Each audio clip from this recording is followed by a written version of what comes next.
Dito tayo sa Barangay Barrera, Purok Amihan. Ayan. So shout out po sa kapitan po rito. At makikiraan po. Ito yung Purok Amihan.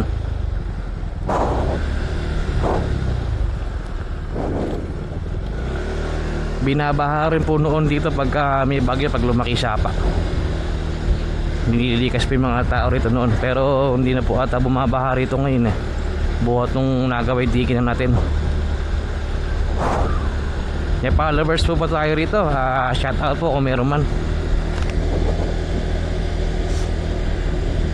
Dati po ano to, rough road to, kaya hindi kami dumadaan dito. Yung nasimento ang ginahamos yung workout po rito.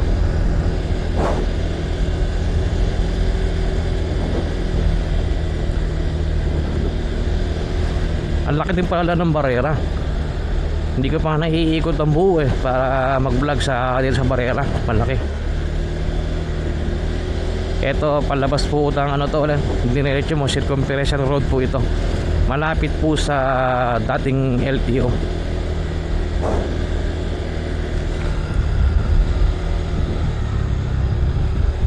Ayan, dito na po tayo sa circumferential road.